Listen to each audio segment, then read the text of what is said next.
So on Tuesday here in the parish, we had a thank you night for all of our volunteers. So we haven't done that before. I'd like to think that we've thanked the volunteers in different ways, but this was the first time we'd got them all together and just had a night where they could relax and we could celebrate their contribution to our parish. So I think we had about 120 people there. There's probably another 80 or more who were missing, who weren't able to come for one reason or another.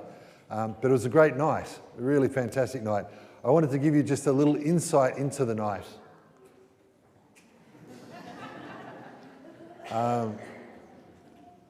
So you'll notice there that it's Father Brian and Father Tony and not me. That's because I get to make the slides, right? So it was a lot of fun. We did a homemade photo booth, and that was a big hit, I think. So I've got all the photos, and more shall appear. So if that sounds like I've got power, it absolutely is, all right? So, and I've deleted all the ones, no, just kidding. So it was a great night. And it was a great night to be able to say thank you to people who give and serve so generously in the parish. The parish, there's some just wonderful things that are happening here in our community in all sorts of different ways and directions. And I wanted to talk about that briefly for a moment with you today in relationship with the gospel. Because the gospel today says to us that we're to love the Lord our God with everything we've got, mind, heart, soul and strength, and to love our neighbour as ourselves. And that actually taps in really powerfully and importantly to the mission statement of our parish.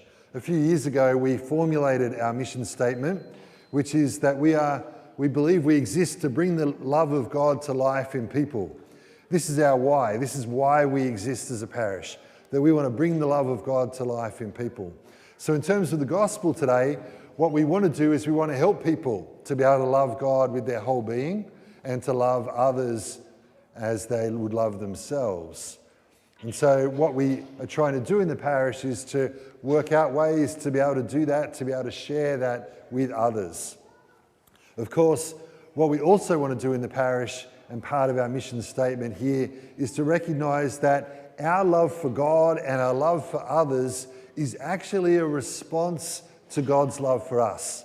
That God has loved us first.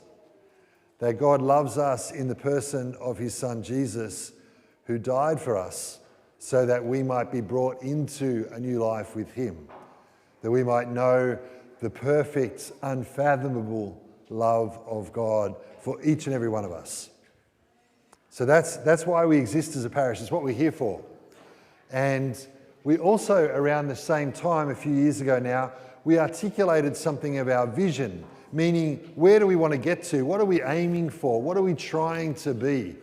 And we decided that we would paint a picture under the headings that I've just popped up on the screen. Under the heading of mission, under the heading of community, ministry, and so on.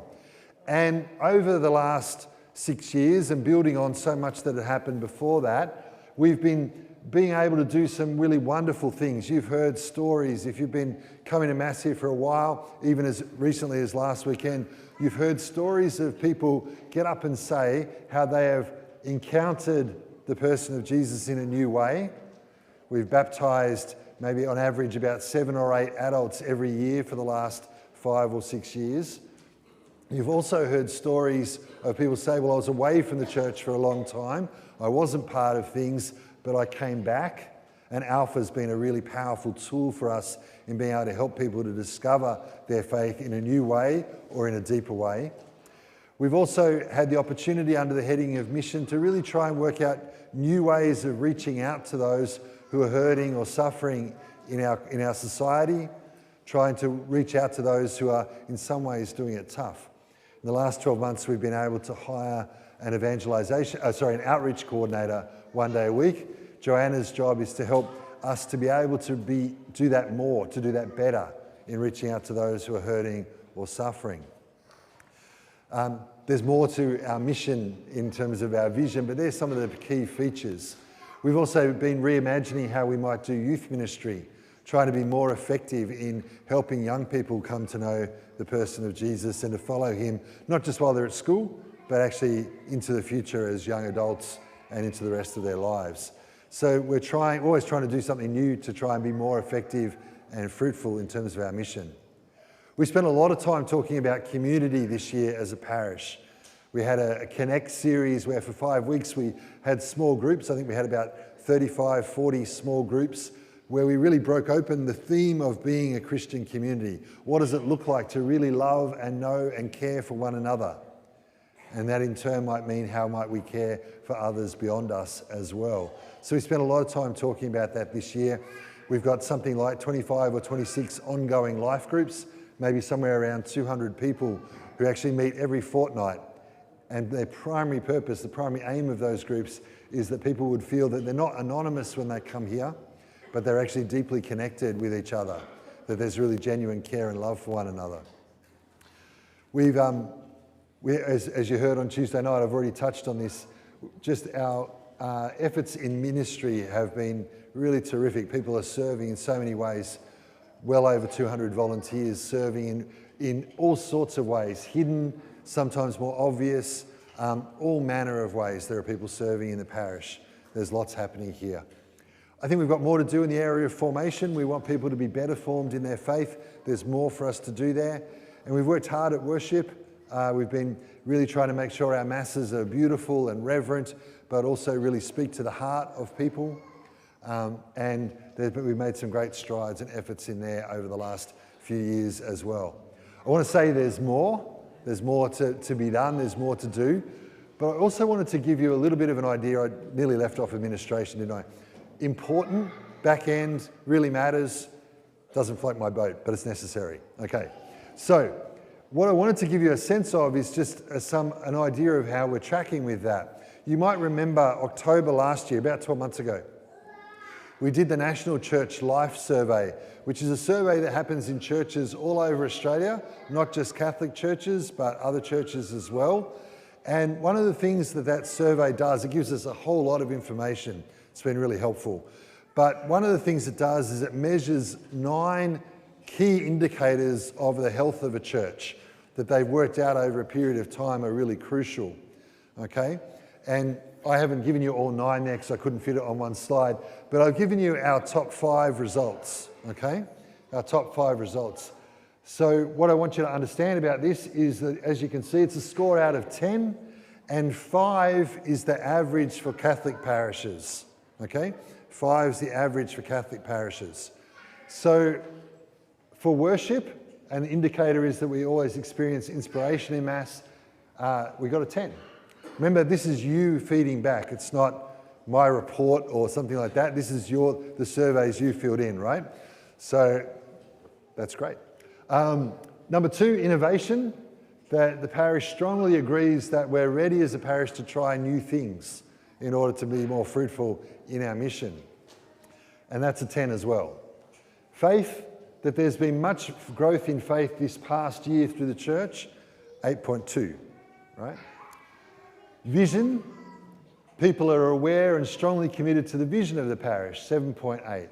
And leadership culture, agree that leaders encourage parishioners to find their gifts and skills to a great extent, 7.5 as well. That's our top 5, okay? Only 2 of ours were below 5, so below average. Okay, those 2 were that we'd be willing to invite someone else to church, which I got to admit, when I heard that, given how much effort we put into saying invite people to Alpha, I was kind of a little bit deflated. But it just means there's an upside, that's okay. And then the second one was, if someone was drifting from church, you'd be likely to invite them back or to check and see how they're doing, okay? So they were the 2 that we were, and we were only just like 4.9 and 4.8 or something. We asked the National Church Life Survey people to come out and just give us a little presentation about our results. And the guy walked us through all of these and he said, well, what do you think? And I said, well, you tell us what you think because you've got a better idea. You know what it all looks like, right? And he said, well, those results put you in the top 2 or 3 parishes in the country, okay? The top 2 or 3 parishes in the country. Now, here's a moment, and this is going to give you a deep insight into my psyche, okay? So one of the scars in my childhood is when I was in, I think about year 10. I'm pretty sure it was year 10. I came home from school with my report card, and I had 6 A's and 2 B's, right? 6 A's and 2 B's. And my dad, I swear his first words to me were to ask about the 2 B's. That's a wound.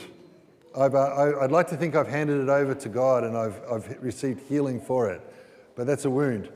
But I realised how much it sort of influenced me, because when we did all this, the guy from the NCLS said this is, so it's one of the top couple of parishes in the country. They'd approached us to do the survey because they said, we hear good things about St Declan's, we want to know if it's true. And I said, that's great, I'd like to know if it's true too.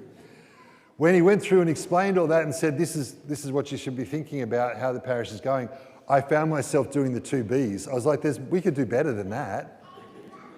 There's more there for us. And not just more there for us, but much more importantly, more there for those people who don't yet know the love of God. More for people who are hurting and suffering in some way. There's more for us there. That for us to rest on our laurels would be a great mistake. But I kind of had this moment, so I turned around to the leadership team and I said, congratulations guys, this is an amazing result. You can have the afternoon off, but I'll see you tomorrow.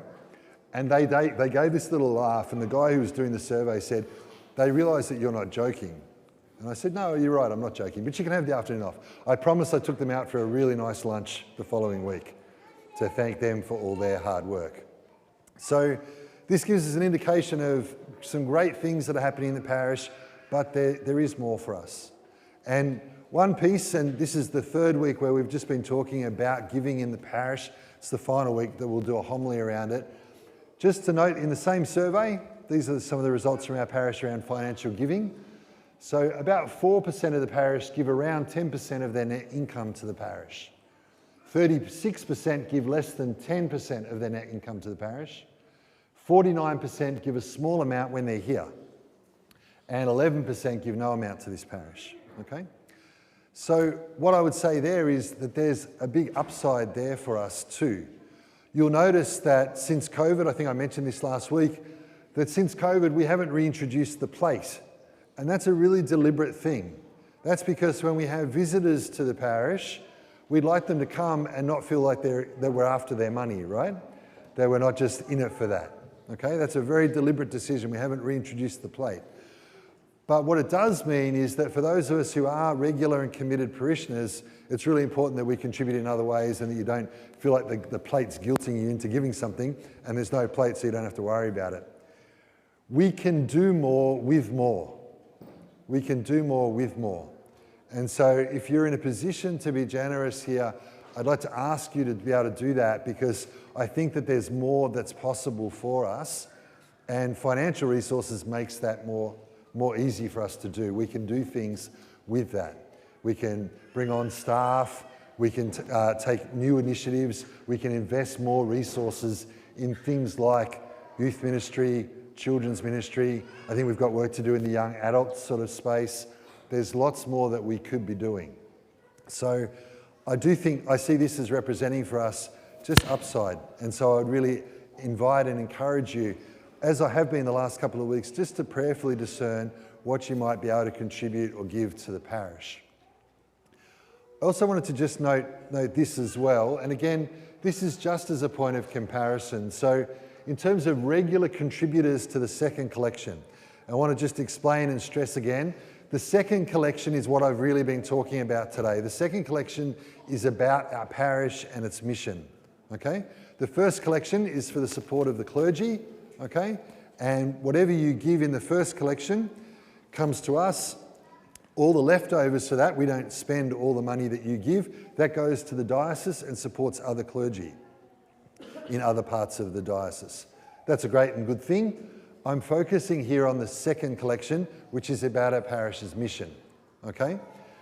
So St Declan's regular contributors, on average, we give about $15 a week, okay? I rang the parish priest of St Benedict's in Burwood in Melbourne. It's an MGL parish like this one, smaller than us, but in a pretty typical or similar socio-economic area, pretty similar to ours. And their average is $25 a week. And then Sindel Baptist and New Hope Baptist are two churches that aren't too far away from Burwood, and their financial resources are made publicly available. They make it clear what's given, and it's $48 and $45 a week. Now, I deliberately picked the Baptists because the Baptists aren't into that prosperity gospel thing that's like that some churches are, which say if you give, God will bless you financially with more. That's not what they're doing, okay? But I just wanted to note the difference, okay? People sometimes say, how is it that Protestant churches can do all the things that they do? Well, part of it is that they do have more resources available to them. So again, just to suggest that I think that there is really significant potential for us to be able to do more with more. So please, I just really ask you to consider praying really discerning really carefully. Can you help us and can you be generous so we can do more with the more?